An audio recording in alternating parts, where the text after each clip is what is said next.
கர்த்தருக்கு ஸ்தோத்திரம். கடந்த வாரம் முழுவதும் கர்த்தர் நம்மை கண்மணி போல பாதுகாத்து இதோ இந்த புதிய வாரத்தையும் காணும்படி கர்த்தர் நமக்கு கிருபை பாராட்டி இருக்கிறார். கர்த்தர் நல்லவர். அல்லேலூயா. இந்த வாரத்தில் கர்த்தர் நமக்கு கொடுக்கிற வார்த்தை ஏசாயா 44வது அதிகாரம் 3வது வசனம். தாகம் உள்ளவன் மேல் தண்ணீரையும் வறண்ட நிலத்தின் மேல் ஆறுகளையும் ஊற்றுவேன். உன் சந்ததியின் மேல் என் ஆவியையும் உன் சந்தானத்தின் மேல் என் ஆசீர்வாதத்தையும் ஊற்றுவேன். இன்றைக்கு இந்த வாரத்தில் கர்த்தர் நமக்கு கொடுக்கிற காரியம் என்னன்னா, தாகம் வேண்டும். எதை பற்றியான தாகம் நமக்கு வேணும்? ஆண்டவராய இயேசு கிறிஸ்துவை பற்றிய தாகம் வேண்டும். ஏசப்பா எனக்கு வேண்டும், ஏசப்பா என்னுடைய வாழ்க்கையில் வேண்டும். நான் செய்கிற வேலையில் அவர் இருக்கணும், நான் செய்கிற வியாபாரத்தில் இருக்கணும், என் குடும்பத்தில் இருக்கணும், என்னுடைய தனிப்பட்ட வாழ்க்கையில் ஏசப்பா என் கூட இருக்கணும். அந்த தாகம் வேணும். இந்த தாகம்தான் நம்முடைய வாழ்க்கையில் பல காரியங்களை நமக்குள்ளாக உண்டாக்குகிறது, நம்மை உருமாற்றுகிறது. அதனால தான் சங்கீதக்காரன் சொல்லுகிறான், சங்கீதம் 42:1 நீங்கள் வாசித்து பார்த்தீங்கன்னா, மானானது நீரோடைய வாஞ்சித்து கதறுவது போல என் தேவனே என் ஆத்துமா உம்மை நோக்கி வாஞ்சித்து கதறுகிறதுன்னு தாவீது சொல்லுகிறான். மானானது எப்படி நீரோடையை வாஞ்சித்து கதறும்? அது ஒரு காட்டுக்குள்ளே இருக்கு மானு. இந்த மானுக்கு தாகம் வந்துருச்சுன்னா அதுக்கு தண்ணி வேணும். தண்ணி வேணும்னா அது தண்ணி இருக்கிற இடத்தை தேடி ஓடும். அதன் கண்களுக்கு முன்பதாக வேற ஒன்றுமே தெரியாது. அதனுடைய ஃபோக்கஸ், அதனுடைய நினைவுகள், அதனுடைய தேவை எல்லாம் தண்ணீர் வேண்டும். காரணம் என்ன தெரியுமா? அதுக்குள்ளாக ஒரு தாகம். எனக்கு தண்ணீர் வேண்டும், அந்த தண்ணீர் இல்லாமல் என்னால் வாழ முடியாது அப்படி என்கிற அந்த தாகம் மானுக்குள்ளாக இருக்கும் பொழுது அது அந்த தண்ணீரை நோக்கி தன்னுடைய ஓட்டத்தை தொடங்கும், வாஞ்சித்து கதறும். அதே போலத்தான் ஆண்டவராகிய இயேசு கிறிஸ்துவை நோக்கி நாமும் வாஞ்சித்து தேட வேண்டும். என் இயேசு இல்லைன்னா எனக்கு இந்த உலகத்தில் வாழ்க்கை இல்லை. அவர்தான் என்னுடைய வாழ்க்கை, அவர்தான் எனக்கு எல்லாம். அவர் இல்லாமல் எனக்கு ஒன்றுமே வேண்டாம்ப்பா. ஏசப்பா மாத்திரம் போதும். அவரை நான் வாஞ்சித்து தேடணும். அனுதினமும் காலையில் எழுந்த உடனே அவருடைய பாதத்தில் வந்து நிற்கணும்.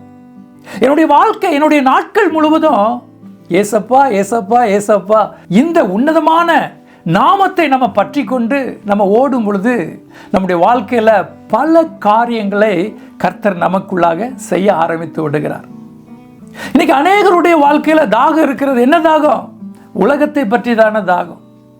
எனக்கு பெரிய அந்தஸ்தில் வரணும், பெரிய வேலை கிடைக்கணும், பெரிய வியாபாரம் செய்யணும், நான் பெரிய புகழ் அடையணும், இப்படிப்பட்டதான ஒரு தாகம் ஒவ்வொருத்தருக்குள்ளாக இருக்கிறது. ஆனால் இந்த தாகத்தை நம்ம ஃபோக்கஸ் பண்ணாம, நம்முடைய வாழ்க்கையில முன்னிறுத்தாம, ஏசப்பாவை பற்றியதான அந்த தாகத்தை மாத்திரம் நம்முடைய வாழ்க்கையில நாம முன்னிறுத்தினோம் என்றால் நம்முடைய வாழ்க்கையில மற்ற ஆசீர்வாதங்கள் எல்லாம் எப்படி வருமா? பின்னோக்கி ஓடி வரும். அதான் ஆண்டவர் சொல்றாரு வார்த்தையின் மூலமாக, உன் சந்ததி மேல என் ஆவி, உன் சந்தானத்தின் மேல என் ஆசீர்வாதம். பாருங்க, ஆவிக்குரிய ஆசீர்வாதமும் கர்த்தர் கொடுக்கிறார், உலக பிரகாரமான ஆசீர்வாதத்தையும் கர்த்தர் நமக்கு கொடுக்கிறார். அந்த தாகம் மாத்திரம் இருந்த போது மற்றெல்லாம் பின்னால ஓடி வரும். முதலாவது, இந்த தாகம் நமக்குள்ளாக இருக்கும் பொழுது நம்முடைய வாழ்க்கையில உருவாகிற காரியங்கள் என்ன? இதை பற்றி நம்ம சற்று சிந்தித்து நம்ம தியானித்து பார்ப்போம். முதலாவது காரியம், நம்முடைய வாழ்க்கையில தாகம் இருக்குமானால் நமக்குள்ளாக ரட்சிப்பு உண்டாகிறது. இன்னைக்கு அநேகர் நான் ஆண்டவராய் இயேசு கிறிஸ்துவை ஏற்றுக்கொண்டே நான் ரட்சிக்கப்பட்டேன் அப்படி என்று சொல்வார்கள். ஆனால் அந்த ரட்சிப்பு எப்படிப்பட்ட ரட்சிப்பாக இருக்கிறது? ஆண்டவராகிய இயேசு கிறிஸ்துவை தாகத்தோடு ஏற்றுக்கொண்ட அந்த ரட்சிப்பாக இருக்கிறதா? இல்லாவிட்டால் உலக பிரகாரமாக நான் ரட்சிக்கப்பட்டேன். நீங்க அநேக பேர் ரட்சிக்கப்படுறாங்க. ஏன் தெரியுமா? நான் ரட்சிக்கப்படவில்லை என்றால் நான் நரகத்திற்குள்ளாக போய்விடுவேன், அந்த அக்னி கடலுக்குள்ளாக நான் போய்விடுவேன். ஒரு பயம், பயந்து போய் நான் இயேசுவை ஏற்றுக்கொண்டே நான் ரட்சிக்கப்பட்டேன் என்று சொல்வார்கள். அதுவல்ல உண்மையான ரட்சிப்பு. ஆண்டவராகிய இயேசு கிறிஸ்துவை பற்றியதான தாகம், முழுமையான தாகம் நம்முடைய இருதயத்திற்குள்ளாக இருக்கும் என்றால் மாத்திரம்தான் அந்த ரட்சிப்பு நம்முடைய வாழ்க்கையில் பரிபூரணமாகிறது. நரகம் ஒரு பக்கத்துல இருக்கட்டும், அது இருக்கட்டும், அதை பத்தி நம்ம சிந்திக்க வேண்டிய அவசியமே இல்லை. நம்முடைய வாழ்க்கையில ஏசப்பாவை பற்றிய தாகம் இருக்குமானால் நரகத்தை பற்றி சிந்தித்து பார்க்க வேண்டிய காரியம் இல்லை, நரகத்தை பற்றி பயப்பட வேண்டிய காரியம் இல்லை. ஏன்னா அந்த தாகம் நமக்குள்ளாக இருக்கும் பொழுது ரட்சிப்பு பரிபூரணப்படுகிறது. பாருங்க, சகேயுடைய வாழ்க்கையில நம்ம பார்க்கும் பொழுது லூக்கா 19வது அதிகாரத்தை நம்ம வாசித்தோம் என்றால், சகேயு ஒரு டாக்ஸ் கலெக்டர். அவன் என்ன செய்யறான்? அவன் வஞ்சித்து மக்களை வஞ்சித்து பணம் சம்பாதிக்கிறான், ஏமாற்றி பணம் சம்பாதிக்கிறான். அவன் ஒரு பாவியான மனுஷன் தான். ஆனால் அவனுடைய வாழ்க்கையில ரட்சிப்பு எப்படி உண்டாகிறது என்று நம்ம பார்த்தோம் என்றால், அவன் ஆண்டவராகிய இயேசு கிறிஸ்துவை தாகத்தோடு தேட ஆரம்பிக்கிறான். அதுதாங்க அங்க இருக்கிற முக்கியமான ஒரு காரியம். ஐயோ, நான் பாவி, நான் இயேசுவை ஏற்றுக்கொள்ளாவிட்டால் நான் நரகத்துக்கு போய் விடுவேன், அதனால இயேசப்பாவை நான் பார்க்கணும், அவரோடு பேசணும் என்று சொல்லி அவன் போல ஒரு தாகத்தோடு போறான். நான் என் இயேசுவை பார்க்க வேண்டும், அவர் எப்படிப்பட்டவர் என்று பார்க்க வேண்டும் என்கிற ஒரு தாகம் அவனுக்குள்ளாக இருக்கிறது. ஒரு வெறித்தனமான தாகம். பாருங்க, அவன் அந்தஸ்துல, சமுதாயத்தில் அவன் ஒரு அந்தஸ்து உள்ளவன். அவனை எல்லாரும் பயத்தோடு மதிப்பார்கள். அவன் மதிப்பு இருக்குதோ இல்லையோ பயப்படுவார்கள். ஏன்னா அவர் பெரிய பொசிஷன்ல இருக்கிறான். அப்படிப்பட்ட ஒருவன் ஆண்டவராய் இயேசு கிறிஸ்துவை பார்ப்பதற்காக ஓடி வருகிறான். அவன் குள்ளமான மனுஷன், அவனால் பார்க்க முடியல. பாருங்க, கூட்டம் நிறைய இருந்திருக்கும். அவன் துள்ளி துள்ளி குதிச்சிருப்பான். மற்றவங்கெல்லாம் கேலி பேசக்கூடிய ஒரு சூழ்நிலை கூட இருந்திருக்கும். பாரு, ஒரு குள்ள பாவியான மனுஷன் ஏசப்பாவை தேடி வந்துட்டான், இப்படி அநேக பேர் சொல்லியிருப்பாங்க. ஆனால் அவன் அதை காதுக்குள்ள போட்டுக்குள்ள, ஏன் தெரியுமா? அவனுக்குள்ளாக இருந்த தாகம். அவனால் அந்த கூட்டத்தில் ஏசப்பாவை பார்க்க முடியல. அவன் என்ன செய்யறான்னு பார்த்தீங்கன்னா, ஓடோடி போறான். ஏசப்பா வருகிற வழிக்கு முன்பதாக ஓடோடி போய் அங்க ஒரு காட்டத்தி மரத்து மேல ஏறி கொண்டு நிற்கிறான். என் ஏசப்பாவை பார்க்க வேண்டும் தாகங்க. இந்த தாகம் அவனுக்குள்ளாக இருந்ததினால்தான் அவனுடைய ரட்சிப்பு பரிபூரணப்படுகிறது. பாருங்க, ஏசப்பா என்ன சொல்லுகிறார்? இன்றைக்கு இந்த வீட்டிற்கு ரட்சிப்பு வந்தது. எப்படி ரட்சிப்பு வந்தது? அவன் ரட்சிப்பை தேடி ஓடவில்லை, ஏசப்பாவை தேடி ஓடினான். வாஞ்சித்து தேடி ஓடினான். ஏசப்பாவை பார்க்கணும், ஏசப்பா என்னுடைய வாழ்க்கையில் வேணும், என் வீட்டிற்கு அவர் வர வேண்டும் என்கிற வாஞ்சை, ஆசை. அந்த ஆசையும் வாஞ்சையும் அந்த தாகமும் அவனுக்குள்ளாக இருந்ததுனால்தான் அங்கு அவனுடைய ரட்சிப்பு பரிபூரணப்படுகிறது. எனக்கு அன்பான தேவ ஜனமே, இந்த வார்த்தையை நம்ம கேட்டுக்கொண்டு இருக்கும் பொழுது நம்முடைய வாழ்க்கை எப்படிப்பட்டதாக இருக்கிறது? நம்ம ஒரு பேர் கிறிஸ்தவனாக வாழ்ந்து கொண்டு இருக்கிறோமா? நான் கிறிஸ்தவனாக இல்லாவிட்டால் நரகத்துக்குள்ள போயிருவேன் என்கிற ஒரு கோணத்தில் நம்முடைய வாழ்க்கை அமைத்து கொண்டு இருக்கிறோமா? இல்லாவிட்டால் எனக்கு இயேசு வேண்டும், எனக்காக தன்னுடைய ஜீவனையே கொடுத்த ஏசப்பா மாத்திரம் என்னுடைய வாழ்க்கையில வேண்டும், அவரை நான் என் இருதயத்தில் வைத்து சுமக்க வேண்டும் என்கிற தாகம் நமக்குள்ளாக இருக்கிறதா? இந்த கால வேளையிலும் அந்த வார்த்தை கேட்டுக்கொண்டிருக்கும் போது நம்ம இதை சிந்தித்து பார்ப்போம். நம்முடைய வாழ்க்கை எப்படிப்பட்டதாக இருக்கிறது? நம்ம தாகத்தோடு இயேசுவை தேடுகிறோமா? இல்லாவிட்டால் கடமுறைக்காக தேடுகிறோமா? கடமுறைக்காக நம்ம ஒவ்வொரு ஞாயிற்றுக்கிழமையும் ஆண்டவரை தேடி ஓடுகிறோமா? கடமுறைக்காக ஓடுகிறோமா? இல்லைனா தாகத்தோடு ஒவ்வொரு வினாடியும் என் இயேசு மாத்திரம் எனக்கு வேண்டும் வேண்டும் வேண்டும் என்று சொல்லி நம்முடைய வாழ்க்கையை நாம் அமைத்து கொண்டிருக்கிறோமா? இதை நாம் சிந்தித்து பார்க்க வேண்டும். அப்படி நம்ம ஆண்டவராய் இயேசு கிறிஸ்துவை பற்றிய தாகம் நமக்குள்ளாக இருக்கும் என்றால் நம்முடைய ரட்சிப்பு பரிபூரணமாகிறது. இன்னைக்கு ஏசப்பா உங்களை பார்த்தா சொல்லுகிறார், இந்த வீட்டிற்கு ரட்சிப்பு வந்தது. என் பிள்ளை என்னை ஆசையோடு தேடுகிறான், என் பிள்ளை என்னை தாகத்தோடு தேடுகிறான். இன்றைக்கு அவனுடைய வாழ்க்கையில நான் ரட்சிப்பை உண்டாக்க போகிறேன். அவனுடைய பாவங்களை எல்லாவற்றையும் அவனை விட்டு நான் விலக்க போகிறேன். அவனை என்னுடைய இரத்தத்தால கழுவ போகிறேன். அவன் என்னுடைய மகன், இவள் என்னுடைய மகள் என்று சொல்லி அவர் உங்களை அரவணைத்துக் கொள்வார். உங்களுக்கு ரட்சிப்பை கொடுத்து அவர் உங்களை அரவணைத்து கொண்டு உங்களை வழி நடத்துவார். இரண்டாவது காரியம் நம்முடைய வாழ்க்கையில் நம்ம பார்க்கும் பொழுது, முதலாவது ரட்சிப்பை கொண்டு வருகிறார், இரண்டாவது நம்முடைய வாழ்க்கையில ஆசீர்வாதத்தை கொண்டு வருகிறார். ஆபிரகாமுடைய வாழ்க்கை பாருங்க. ஆபிரகாம் கர்த்தரை தாகத்தோடு பிடித்து கொண்ட ஒரு தேவ மனிதன். கர்த்தர் ஆபிரகாம்கிட்ட சொல்றார், உன்னுடைய தேசம், உன்னுடைய இனம், உன்னுடைய குடும்பம் எல்லாத்தையும் விட்டுட்டு நான் காண்பிக்கிற தேசத்துக்கு நீ போ என்று சொல்லும் பொழுது அவன் உடனே கீழ்ப்படுகிறான். எப்படி இந்த கீழ்ப்படிதல் அவனுக்குள்ளாக உண்டாகிறது என்றால், அவனுக்குள்ளாக இருக்கிற அந்த தாகம், கர்த்தரை தேடுகிற தாகம். என்னுடைய தேசத்தை விட, என்னுடைய இனத்தை விட, என்னுடைய தாய் தகப்பன் வீட்டை விட என் கர்த்தர் எனக்கு வேண்டும் என்கிற தாகம் அவனுக்குள்ளாக இருந்ததினால்தான் அவனால் எல்லாவற்றையும் விட்டுட்டு கர்த்தர் காட்டுகிற வழியில் அவனால் நடக்க முடிகிறதுங்க. அந்த தாகம் இல்லைன்னா அவன் ஒரு நாளும் போக மாட்டான்.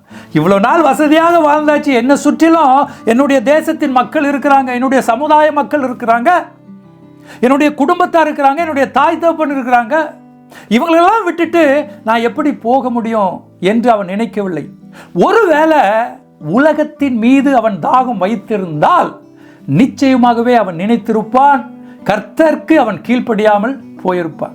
ஆனால் அவனுடைய உள்ளத்தில் இருக்கிற தாகம் என்னன்னா, கர்த்தர் மாத்திரம் எனக்கு வேணும், இந்த உலகத்தில் வேற ஒன்றும் வேண்டாப்பா, என்னுடைய தேசம் வேண்டாம், என்னுடைய இனம் வேண்டாம், என் தாய் தகப்பன் யாருமே வேண்டாப்பா, எனக்கு கர்த்தர் போதும், அவர் சொல்லுகிற அந்த வார்த்தை போதும். அந்த பிடிப்பு அவனுக்குள்ளாக, அந்த தாகம் அவனுக்குள்ளாக இருந்ததுங்க. அந்த தாகம் அவனுக்குள்ளாக இருந்ததுனால தான் அவன் கர்த்தருடைய வார்த்தைக்கு கீழ்ப்படிந்து கர்த்தர் காட்டுகிற வழியில் அவன் நடக்க ஆரம்பிக்கிறான். பாருங்க, ஆதியாகமம் 12வது அதிகாரத்தில் கர்த்தர் அவனுடைய தேசத்தை விட்டு வெளியே அழைத்து செல்கிறார். 13வது அதிகாரம் என்ன சொல்லுகிறதுன்னா, ஆபிரகாம் மிருக ஜீவன்களையும் வெள்ளியும் பொன்னுமான உடைய ஆஸ்திகளை உடைய பெரிய சீமானா இருந்தான். மிருக ஜீவன் இருக்குது, வெள்ளி இருக்குது, பொண்ணு இருக்குது, பெரிய சீமானாயிட்டான். 13வது அதிகாரத்தில் சொல்லப்பட்டிருக்கிறது. அவனுக்கு உண்டான ஆசீர்வாதத்தை பூமி கூட தாங்க கூடாமற் போயிற்று என்று வார்த்தை சொல்லுகிறது. இப்படிதான் கர்த்தர் நம்மை ஆசீர்வதிப்பார். அந்த தாகம் நமக்குள்ளாக இருக்கும் பொழுது, இன்னைக்கு நம்மளுடைய வாழ்க்கையில ஏசப்பாவை எதற்காக தேடுகிறோம்? ஒரு வேலை வேணும் அப்படின்னா அப்போதான் நமக்கு ஏசப்பாவை பற்றி நினைப்பு வருகிறது. ஏசப்பா, நான் இன்றி போகிறேன், எனக்கு இந்த வேலை வேணும். ஏசப்பா, எனக்கு இந்த வியாபாரம் நல்லா இருக்கணும், அதனால நீங்கள் எனக்கு வேண்டும். அப்போ தான் நம்ம ஏசப்பாவை தேட ஆரம்பிக்கிறோம். பிரச்சனைகள் வரும்போது தான் தேட ஆரம்பிக்கிறோம், போராட்டம் வரும்போது தான் தேட ஆரம்பிக்கிறோம். மற்றபடி எல்லாம் நம்முடைய வாழ்க்கையை பார்த்தோம்னா பின்னோக்கி இருந்து கொண்டு இருக்கிறோம். உலகத்தின் மீதான தாகத்தில் நம்ம வாழ்ந்து கொண்டு இருக்கிறோம். எனக்கு அன்பான தேவ ஜனமே, இன்னைக்கு நம்முடைய வாழ்க்கையில் ஆசீர்வாதத்தை நம்ம தேடி ஓடி போக வேண்டிய அவசியமே இல்லை. உங்களுக்கு எனக்கும் வேண்டியதை அவர் அறிந்திருக்கிறார், பரமபிதா அறிந்திருக்கிறார், நம்முடைய கர்த்தராகிய இயேசு கிறிஸ்து அறிந்திருக்கிறார். உங்களுக்கு என்ன வேணும்? நீங்களும் நானும் பிறப்பதற்கு முன்பதாகவே சகலத்தையும் அவர் முன்குறித்து வைத்து விட்டார். என் பிள்ளைக்கு இந்த வேலை வேணும், என் பிள்ளை இந்த தேசத்தில் வாழணும், என் பிள்ளை பரிபூர்ண சுகத்தோடு வாழணும் என்பதை அவர் எல்லாவற்றையும் முன்குறித்து வைத்திருக்கிறார். எல்லா ஆசீர்வாதத்தையும் முன்குறித்து வைத்திருக்கிறார். நம்ம செய்ய வேண்டியது ஒன்றே ஒன்று தான். நம்முடைய வாழ்க்கையில் ஏசப்பாவை குறித்ததான தாகத்தோடு அவருடைய வார்த்தைக்கு நம்ம கீழ்ப்படிந்து ஓட ஆரம்பிச்சிட்டோன்னு வைங்களேன், ஆசீர்வாதத்தை நோக்கி நம்ம ஓட வேண்டியதில்லை. நம்ம இயேசுவை நோக்கி ஓடும் பொழுது ஆசீர்வாதம் நம்ம பின்னால் வந்து கொண்டு இருக்கோங்க. உங்களுக்கு என்ன வேலை வேணும் அது உங்கள் பின்னால் வரும். உங்களுக்கு என்ன வியாபாரம் வேண்டும் அது உங்கள் பின்னால் வரும். உங்களுடைய பிள்ளைகளுக்கு என்ன வேண்டும் அது உங்கள் பின்னால் ஓடி வரும். எல்லா ஆசீர்வாதங்களும் உங்கள் பின்னால் ஓடி வரும். உங்களுடைய பிள்ளைக்கு நல்ல வாழ்க்கைக்காக தேடிக்கொண்டு இருக்கிறீங்களா? நீங்க ஏசப்பாவை பிடித்துக் கொள்ளுங்க. அவர் போதும்பா, ஏசப்பா என் பிள்ளைக்கான ஆசீர்வாதத்தை முன்குறித்து வைத்திருக்கிறார். நான் அதை பற்றி கவலைப்பட வேண்டிய அவசியம் இல்லை. என்னுடைய வாழ்க்கையில் எனக்கு தேவை என்னன்னா, என் குடும்பத்துக்கு தேவை என்னன்னா, ஏசப்பா வேண்டும் என்கிற அந்த தாகம் மாத்திரம் இன்னைக்கு உங்களுடைய வாழ்க்கையில் இருக்குமானால் நிச்சயமாகவே உங்களுக்கென்று முன்குறித்த ஆசீர்வாதம் உங்களை பின்தொடர்ந்து வருங்க. நிச்சயமாக வரும். அது மாத்திரமல்ல, பரிபூரணமான சுகத்தோடு நீங்க வாழ்வீங்க. ஏசப்பா என்கிற அந்த மெய்யான ஜீவனை நீங்க பற்றி கொள்ளும் பொழுது உங்களுடைய வாழ்க்கையில சரீர சுகத்தையும் கர்த்தர் நிச்சயமாகவே கட்டளையிடுவாருங்க. பாருங்க, ஏசப்பா தான் பிறந்து வளர்ந்த ஊருக்கு செல்கிறார். அங்க போகும் பொழுது என்ன நடக்குது அப்படின்னா, அவரால் அற்புதங்கள் செய்யக்கூடாமற் போயிட்டு என்ற வார்த்தை சொல்லுகிறது. காரணம் என்ன தெரியுமா?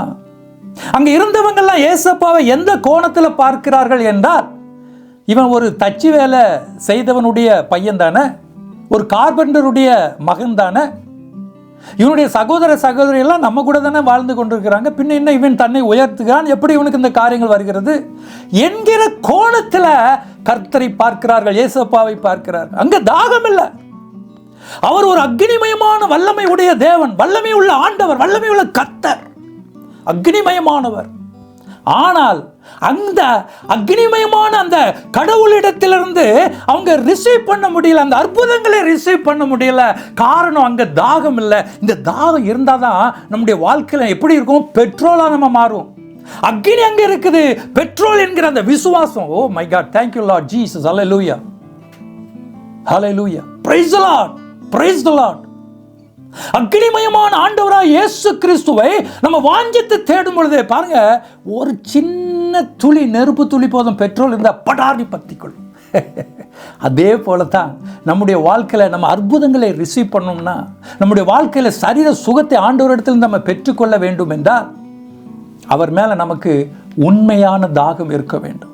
அந்த தாகம் இருக்கும் பொழுது மாத்திரம்தான் அந்த பவரை நம்ம ரிசீவ் பண்ண முடியும். அங்கிருந்து வருகிற அந்த வல்லமையை நம்ம ரிசீவ் பண்ண முடியும்.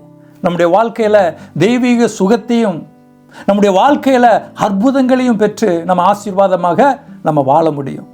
கடைசியாக ஒன்று சொல்லி நான் முடிக்கிறேன்.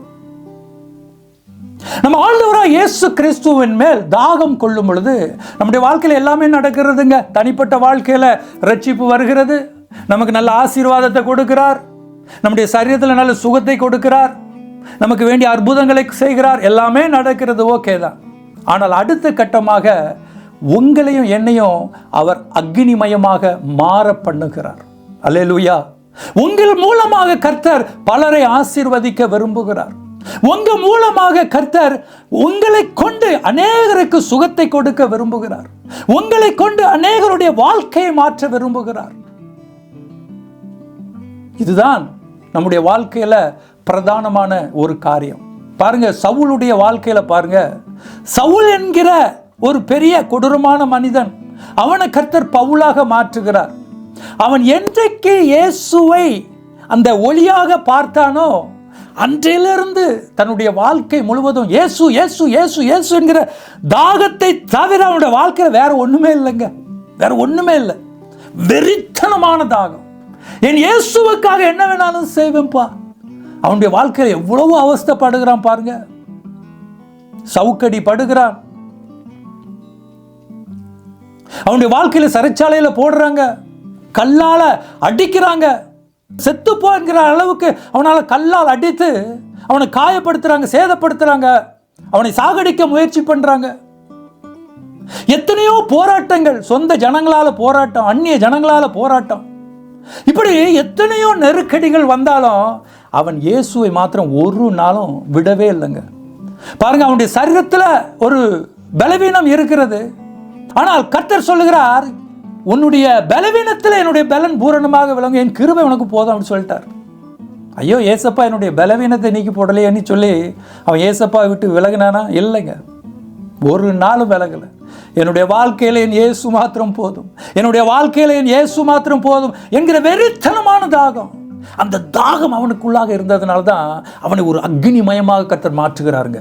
அவன் தெருவில் நடக்கும் பொழுது அவனுடைய ஆடையை தொட்டவர்கள் கூட குணமாகிறார்களாம். அப்போ எவ்வளவு ஒரு பெரிய வல்லமையை கர்த்தர் அவனுக்கு கொடுத்தார் பாருங்க. அவன் மூலமாக பல சபைகளை கட்டுகிறார், அவன் மூலமாக பல தேசங்கள்ல ரட்சிக்கப்படுகிறாங்க, பல தேசங்கள்ல அவன் சபைகளை உண்டாக்குகிறான், கர்த்தருக்காக எழும்பி பிரகாசிக்க ஆரம்பிக்கிறான். காரணம் என்ன தெரியுமா? அவனுக்குள்ளாக இருந்த தாகம் தான். ஏசப்பா சொல்லுகிறார், என்ன விசுவாசிக்கிறவன் நான் செய்கிறதையும் செய்வான்ப்பா, என்னை காட்டிலும் மேலான காரியங்களை செய்வான். பாருங்க, எவ்வளவு ஒரு தகப்பனுக்கு உண்டான ஒரு குணம். என்னை காட்டிலும் மேலானவைகளை அவன் செய்வான் என்று கர்த்தர் சொல்லுகிறார். இன்னைக்கு உங்களை பார்த்தா சொல்றார், எனக்கு அன்பான தேவ ஜனமே, உங்களை பார்த்தா, என் மகனே என் மகளே, நீ என்னை காட்டிலும் மேலான காரியத்தை செய்ய போறாய், என்னை காட்டிலும் மேலான காரியங்களை உனக்குள்ளாக இருந்து நான் செய்ய போகிறேன். அல்லேலூயா. இதுதான் இன்னைக்கு ஆண்டவர் நம்ம இடத்துல எதிர்பார்க்கிறார். உங்களையும் என்னையும் அக்னிமயமாக மாற பண்ண அவர் ஆசைப்படுகிறார். இந்த ஆசீர்வாதத்தை நம்ம பெற்றுக்கொள்ள வேண்டும் என்றால் நமக்கு வேண்டியது தாகம். அதனாலதான் வார்த்தை அழகாக சொல்லுகிறது, தாகம் உள்ளவன் மேல் தண்ணீரையும் வறண்ட நிலத்தின் மேல் ஆறுகளையும் ஊற்றுவேன், உன் சந்ததியின் மேல் என் ஆவியும் உன் சந்தானத்தின் மேல் என் ஆசீர்வாதத்தையும் கர்த்தர் ஊற்றுவதாக இன்னைக்கு வாக்கு கொடுக்கிறார். இதை கேட்டுக்கொண்டிருக்கிற என் அன்பு தேவ ஜனமே, இந்த வாரம் முழுவதும் இன்னைக்கு நம்முடைய வாழ்க்கையில நம்ம கேட்டுக்கொண்டிருக்கிற இந்த வார்த்தையை நம்ம பிடித்து கொள்வோம் என்றால், இந்த வாரம் மாத்திரம் இல்லைங்க, இன்னிலிருந்து என்னுடைய மரண பரியந்தமும் என்னுடைய இயேசுவை பற்றி தான தாகம் மாத்திரம்தான் எனக்கு இருக்கும். வேற ஒண்ணுமே வேண்டாங்க. என் இயேசு மாத்திரம் போதும், அவர் மாத்திரம் போதும். அவரை நான் இறுதியாக நான் பிடித்துக் கொள்கிறேன்.